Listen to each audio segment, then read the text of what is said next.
Force and laws of motion class 9 की science की NCERT book के बैक साइड में जो क्वेश्चंस दिए गए उन क्वेश्चंस को सॉल्व कर रहे हैं, जिसमें क्वेश्चन नंबर 8 है, an automobile has a mass of 1005 kg. What must be the force between the vehicle and road if the vehicle is to be stopped with a negative acceleration of 1.7 metre पर second square? तो हमको force calculate करना, force की value होती है ma, F is equal to ma, second law of motion. तो उसी को हम यहां पर यूज करेंगे. तो बच्चों यहां पे हमको निकालना फोर्स, तो force is equal to ma है, मास हमको ऑलरेडी यहां पर दिया गया है 1500 kg, राइट.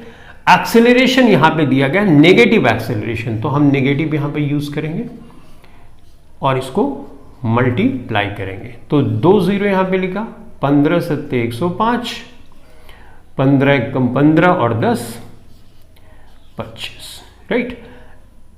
ये इतना न्यूटन फोर्स हुआ.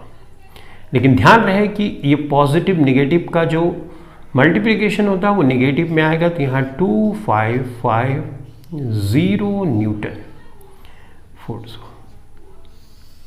यही हो गया हमारा आंसर. अब ये नेगेटिव क्या बता रहा है ये समझने की जरूरत है. मोशन इधर हो रहा है तो फोर्स उसके अपोजिट डायरेक्शन में लग रही है, ये बता रहा है ये नेगेटिव साइन. मोशन इधर हो रहा है, अगर तुम उसको रोकना चाहते हो तो तुमको फोर्स पीछे लगाना पड़ेगा ना, अपोजिट डायरेक्शन में, तभी तो कुछ दूर ऐसे चलता जाएगा. तुम लगाते जा रहे हो, कंटिन्यूसली लगाते जा रहे हो, एक टाइम पे जाके रुक जाएगा. करेक्ट. तो वही चीज यहां पे नेगेटिव बता रहा है कि जिधर मोशन हो रहा है उसके अपोजिट डायरेक्शन में फोर्स लगाया जा रहा है या एक्सेलरेशन लगाया जा रहा है. ठीक है. तो इस तरह से हमने क्वेश्चन नंबर 8 को सॉल्व किया. अब हम सॉल्व करेंगे नेक्स्ट क्वेश्चन को.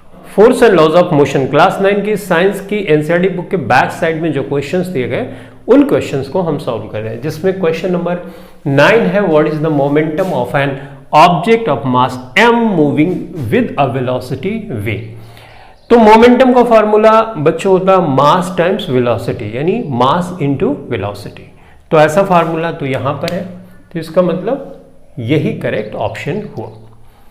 हाफ mv स्क्वायर है तो काइनेटिक एनर्जी का फॉर्मूला होता है, ये तो कुछ होता ही नहीं, तो इसका मतलब करेक्ट ऑप्शन है ये. तो सिंपली हमको अगर यहां पर ये पता हो कि मोमेंटम का फार्मूला क्या है तो हम करेक्ट ऑप्शन पे टिक कर देंगे.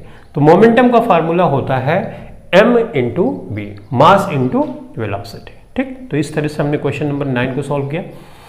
Late us move to question number 10. Question number 10 says using a horizontal force of 200 Newton, we intend to move a wooden cabinet across a floor at a constant velocity. एक wooden cabinet है जिसपे हम 200 Newton का force lift से forward direction में लगाते हैं. तो जहां पे मोशन होगा उसके अपोजिट डायरेक्शन में एक इक्वल और अपोजिट फोर्स लगेगी, इस केस में फ्रिक्शन की फोर्स होगी. तो फॉरवर्ड डायरेक्शन में 200 न्यूटन का फोर्स लग रहा है, तो what is the friction force that will be exerted on the cabinet. तो ऑब्वियसली न्यूटन्स के थर्ड लॉ के अकॉर्डिंग टू इक्वल और अपोजिट फोर्स लगती है. To every action there is equal and opposite reaction. तो फॉरवर्ड डायरेक्शन में let's say cabinet को हम मूव कर रहे हैं तो उसके बैकवर्ड डायरेक्शन में फ्रिक्शन की फोर्स लगेगी और जिसका मैग्नीट्यूड सेम होगा, तो आंसर हो जाएगा फ्रिक्शन की फोर्स कितनी होगी 200 न्यूटन, और यही हमारा आंसर हो गया. ठीक है. तो बस इस क्वेश्चन में यही देखना था. अब हम सॉल्व करेंगे नेक्स्ट क्वेश्चन.